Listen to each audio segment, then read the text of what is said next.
The idea that One Punch Man could in any way be considered disappointing is an unpopular opinion on the internet, to say the least. Everyone loves One Punch Man, and for good reason. Its animation is so goddamn beautiful. At least for season 1, am I right? Its character design is so memorable. Its jokes so solid that even professional grumpy man Bill Burr has openly proclaimed his love for it on Twitter. So in order to explain why I think One Punch Man is, quote, disappointing, I think I first have to explain what was so especially promising about its premise. How it was the perfect subversion of one of the fundamental problems of shonen anime, aka one of the most dominant forms of anime on the market by far.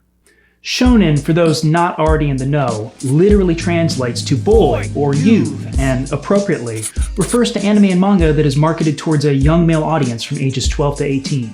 Very often, a shonen anime stars a young male protagonist and a quirky ensemble cast of friends, all on a quest to become number one at fill-in-the-blank random-ass thing this entire world happens to be obsessed with. If you grew up with Toonami and or Adult Swim like most of us 90s and 2000s babies, chances are your favorite anime series is probably shonen. And if you are a fan, then you probably also know that one of the most common problems with anime in general and shonen in specific is a numbers game. Literally.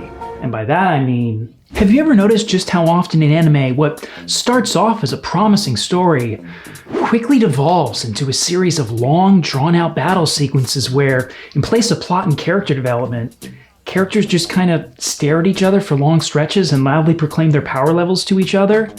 It's like the writers want to make sure that we, the audience, marvel at the math of our level 5 guy taking on this other level 50 guy. Please don't get it twisted. This is not a knock against fight scenes. Action is amazing, and fight scenes that are informed by character development are transcended. The point I'm trying to make is, wrapping a math problem in Kung Fu doesn't make it not homework, and it definitely does not substitute for interesting character development. And this is what got me really excited about the premise of One Punch Man. From its opening scene, One Punch Man completely subverts the idea that we're tuning in to watch yet another anime about a main character who slowly but surely grinds his power level up to be the master at the thing. Hey, what if our protagonist is already the strongest person in the world? And what if reaching the top of the heap of the thing that everyone's obsessed with hasn't made him happy? What happens next? Well, if you're One Punch Man Season 1, you do two things. First, you play that sharp insight off for a quick goof, and second, you then immediately climb back into that narrative prison you just exposed in order to keep milking the same running joke for the rest of the season. Remember how enraptured I said I was by One Punch Man's opening? That feeling lasted for about 20 minutes of runtime. Why? Well, at the end of the pilot, Saitama is roused from his generalized ennui by a terrifying actual subterranean threat. For the first time in years, Saitama finally feels challenged, feels energized, like his life has meaning and purpose, and oh wait, it's just a dream. I humbly submit that a bolder show would have taken this moment in the pilot to plant the idea that, hey, maybe finding meaning in any fight is pointless. Maybe Saitama needs to, dig a little deeper for some real character resolution. Instead, One Punch Man goes for the quick joke of, whoops, these monsters are tiny. Oh well, don't think about it too hard. Let's go back to the formula so we have more things to point out and then make fun of. Season 1 of One Punch Man is frustratingly full of these wink and nod moments to let you know that it's in on the joke of shonen anime tropes too. But at the same time, it's way too comfortable up on its perch, cracking jokes about its gilded cage to leave and, fly free and then have to do its own thing. And when you think about it, for a show with a main character with incalculable power, man, does One Punch Man obsess over everybody's rankings. Most of the first season deals with Saitama and Genos' induction into the Hero Association, a sort of official governing body of superheroes that literally ranks every superpowered being on a scale.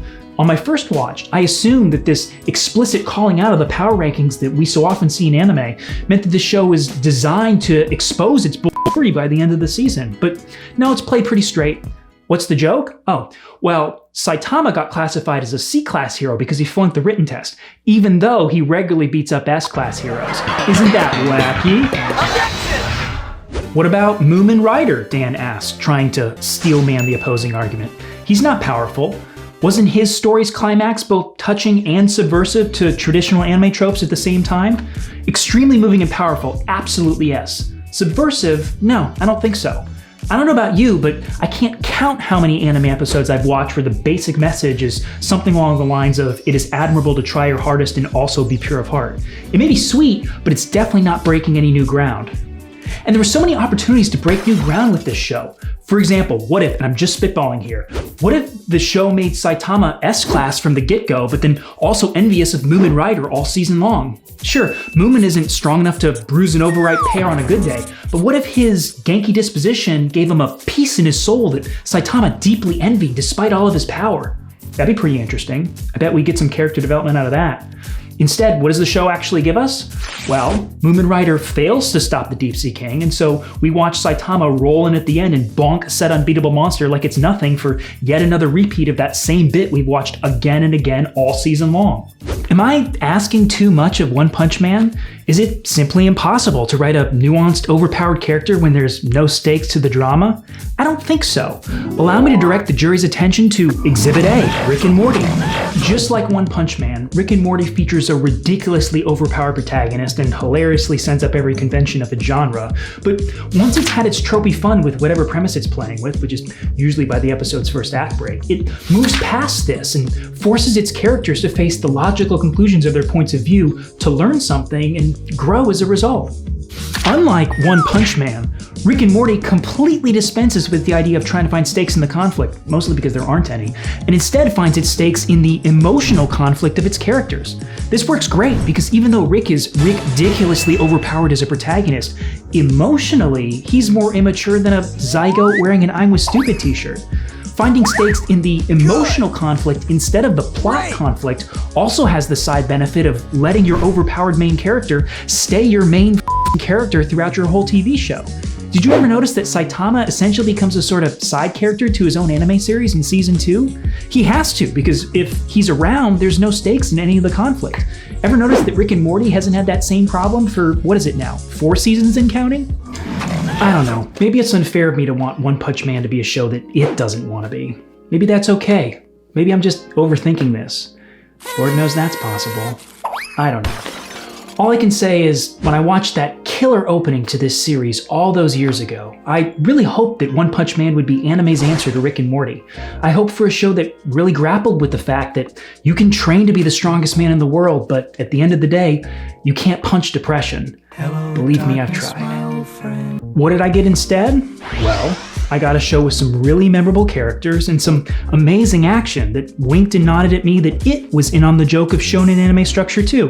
And hey, as a wise man once said, that's pretty good.